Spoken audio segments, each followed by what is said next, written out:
Yo, what's up, everybody? It's Mark Parson, cornerback pro, former NFL football player, Houston Texan, New Orleans Saint. And I got the second clip of this USC, these guys working out after practice. I had one where it was like 2013. This is 2014. So today we're just going to go over two things that I always mention. And this is to really get you guys, of course, better in football. But then more specifically, these one-on-ones for these camps. Because when you go to these rivals camps and the opening Nike camps, look, you literally can go from nobody knowing you to ranked 5-star, 4-star, depending on how you perform and then your measurables. So take this very important, take this very seriously, I meant to say, because this can change your life, okay? Make sure you email me at cornerbackpro at gmail.com. Get the training because it goes hand in hand. You know, I can tell you how to get recruited, how to do all that stuff. But if your body's not prepared, then it's going to be a struggle, okay? So let's go ahead and get started. Oh, this is a tight end right here. So it's really fast. You safeties. Make sure, because we never really want to end up right here unless we're like, you know, maybe we open up early on a back pedal. But look, when a tight end is on a three-point stance, yo, get on his outside shade, all right, on the line of scrimmage. As soon as he gets off the ball, press him. And then stay on his outside hip. Because you're going to be more athletic than a tight end, right? So he's not going to outrun you. But right here, let's watch what happens.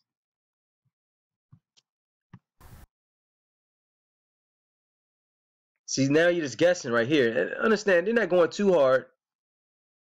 Okay? They're not going too hard. It is after workouts. This is another thing. This is what y'all want to be doing, man. After every workout, y'all should be doing one-on-ones. That's how you're going to get better. Remember, you need to get 10,000 reps in, dude. Get 10,000 reps in one-on-ones. All right. So this is the technique I wanted to talk about. Strike and get back to balance. You're going to be inside shade. Remember, when I say inside shade, I'm not talking about really far. I'm literally talking about his inside eye splits your legs, splits your feet. If you're outside shade, his outside eye is going to split your feet. Because if you're too far over, and I'm going to show you kind of later on how a guy gets got. So the two things we're going to talk about today is strike and get back to balance. And I'm going to show you Division 1A guys doing it and not doing it. And then reading the 3-step in off man. All right, so he strikes, but I want to ask you a question. Did he get back to balance? Good breakup. No. So this could have been way better. So here's what strike and get back to balance is. Look, it's an aggressive press man. Remember, you have passive techniques and aggressive techniques. Right here is aggressive. So you're going to be looking at him, and as soon as he goes, as soon as that ball snap, you're going to immediately shoot. You're going to step forward with the, let's say you're inside shade, strike, and get back to balance. You're going to aggressively strike him with your right hand. Bam, right? Step into it. You're not lunging, but you're stepping into it. Bam. But then immediately, you get your feet back to balance. So you're immediately going to take a step back. So it's like pop. It's like a jab. Pop. And then get back. Like take a step back to where your feet is back like this. Because when you pop him, he's going to naturally, unless he does like a immediate speed release and he's really good with his shoulder, like dipping his shoulder, he's going to feel that jolt and it's going to make him hesitate. So then when you pop him, then you get your feet back. It's like back to square one. It's like, oh man, I got to reset. I got to restart. All right. So what he does right here, he has a really good strike. He's got long arms too. So it makes it easier for him. But the thing is, he didn't get his feet back to balance. So he still opened the gate. Okay. And then he was just running with him. He could squeeze a little bit more too, because a good quarterback's going to throw it out here. Just letting you know. All right, so we press. All right, strike back. All right, so he does the same thing. Now he almost, let's watch it right here.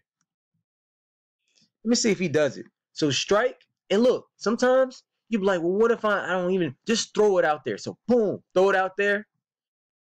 And sometimes you'll catch him, sometimes you're not. But the thing is, your feet always going to protect you, okay? That's why I want you to get back to balance. So let's watch that one again. Let's see if he got back to balance with his feet. He almost did. You know what? He almost did. So what could have we done better right here? Right here. Instead of opening up immediately, so he was about to do it. So he naturally was going to do it. Instead of immediately opening up, he could have got one or two shuffles in right here. So strike and get back to balance, and then he's taking forever to get off the release. Then, man, just take a couple shuffles. That will naturally widen him out just from your body position. So you want to get into the habit of mirroring guys and using that shuffle.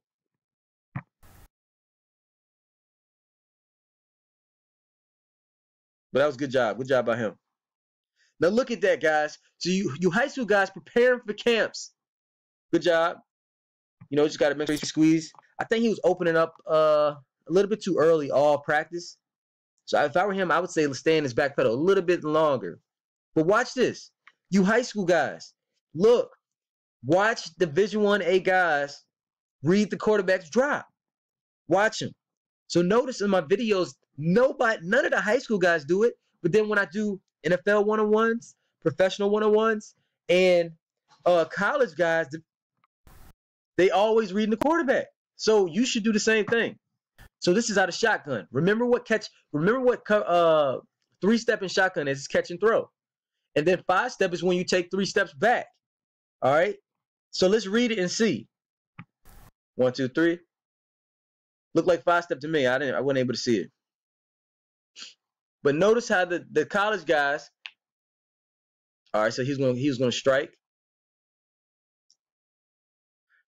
Okay, so at the very end of this play, what do you think I'm going to say? He was hustling, so it's not that he wasn't hustling.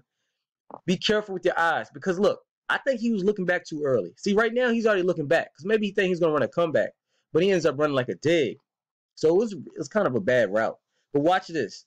Right here, don't look back at see, he undercutted it way too early. Look at the receiver. Once you get to him, then look back. All right, so this is the linebacker, right?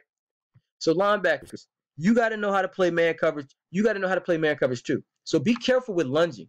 Use your feet more than anything when you're doing this technique. It's almost like it's just like settle feet, you know. So you're gonna bump from 4 yards off, which is difficult, especially when y'all have to guard those running backs coming out of the backfield on 101s. I'm like, God, dog. But watch this. He lunges. So if anything, you see that little lunge? So you don't have to lunge. You can strike. First of all, shuffle. So shuffle to keep your eyes on his waist. Then shuffle your feet, get your feet hot, and then he'll literally just run into you. Then you can strike. But you lunge. Y'all see that? That's for you linebackers. But good job not looking back to. Oh, I spoke too soon. Get to the receiver first before you look back. Strike. If he could get really good at striking and getting back to balance, he's gonna be a beast. I wouldn't back as a linebacker. I wouldn't back up right here. I'll get my feet hot. So buzz my feet and got my eyes on his waist. He won't go anywhere. But let's go back to this. Let's go back to this press man right here. All right, so y'all see this? He's striking, but he's not able to get back to balance. So get your feet, no matter what happens. No matter what happens, I don't care if you jump jam a guy, your feet always got to get back to this parallel so it's time so you can shuffle and stay in front of guys. But I like how he's using his arms. Keep guys up. Don't tackle in one-on-ones. And I like how this linebacker, look, play through his hands. Good job. Get the ball out.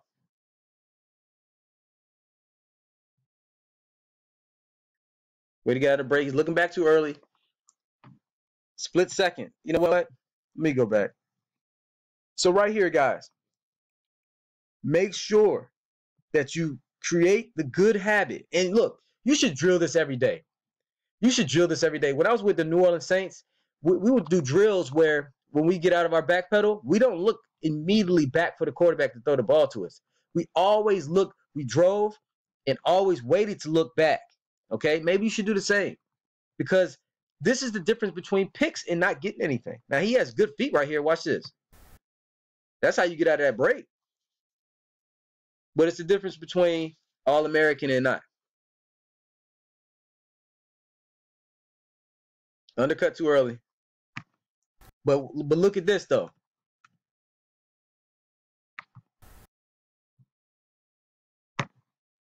Look what he's doing, y'all. High school guys, you must drill this. I need you to get 10,000 reps in. When you're playing off man, you're going to be about 7 to 9 yards off.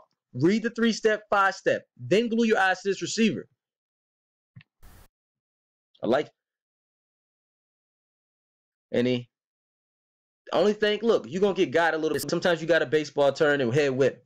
But the only thing right here, I would say, don't undercut that too early. I don't know if it was a dig or a post. I don't really know what route that was. But either way, don't undercut it too early. You'll never make the play. So he read the quarterback right there. Double move. Good job. I would squeeze a little bit more, though. Yeah, he let that one go. See, they know. Okay, next thing. As a receiver, if you're smart, you don't have to be a smart guy. You don't have to be a brainiac. If I'm going against him and I know he's pressing, what do you think he's going to do? Exactly. That's why you can't have just one technique. That's why I got like literally 9 techniques. I got 9 techniques for you to put in your tool belt, right? Because now a good receiver is going to knock that hand down. He's going to know exactly what you're going to do. Hopefully that makes sense to y'all. You got to have different things in your tool belt. So now they're kind of anticipating. You got to make the receiver think more. Make him, he should never know. He should always feel uncomfortable at the line when he's about to go against you. You know what I mean? He should be the one uncomfortable, not you. And you'd be like, dang, it's 1-on-1. It's really 2-on-1. The quarterback and the quarterback and the receiver, it's 2-on-1, coach. Nah. You're the one with the advantage. Okay? So I just want to make sure y'all understand that. Look, you can jump jam him. You can play off. You can bail technique. Squeeze right here. Squeeze. You're looking back too early. Good job, though. You can do a lot of things, man. All right, here's one. So you notice his eyes. Notice his eyes. I'm always looking at this. So let's see what happens. He's stemming to me inside. That's a tough route to guard. Don't look back too early. Rally. So look, that one was tough. It's almost like he ran a circus route, right? Remember we talked about the circus route in the other video? The circus route? So let's watch it. So you read the 3-step. Things going inside. Head whip. Get that foot in the ground. Head whip. That's why we do those drills. And make sure you don't look back at the quarterback too early. So you're going to head whip, drive. That's why we do those drills. We did the when I show you about the Washington DB drills, where you literally got a head whip, get your foot in the ground and go. Stay low. When you're going against top competition with, some tricky routes. Majority of the routes aren't that tricky, okay? Let's do one more. Okay, right here, I would say he's in. Look, if it's goal line or red zone, I understand. Because, look, you can't give up that slant. Maybe even 3rd and short. But look, you got to think about it. Look at his alignment. So, look. The numbers are right here. Quarterback is probably in the middle of the field or the hash. So, if anything, I would be outside shade. Somebody asked me the other day on the comments, and I try to answer everything. I try to answer. He's like, well, Coach Parsons, how do I know when to line up outside or inside? Guess what? First thing is, you can say down and distance, but alignment. So right here, what release do you think he's going to do? I don't know, but I'm just saying, let's do process elimination. Let's see what happens. Let's see. You understand what I'm saying?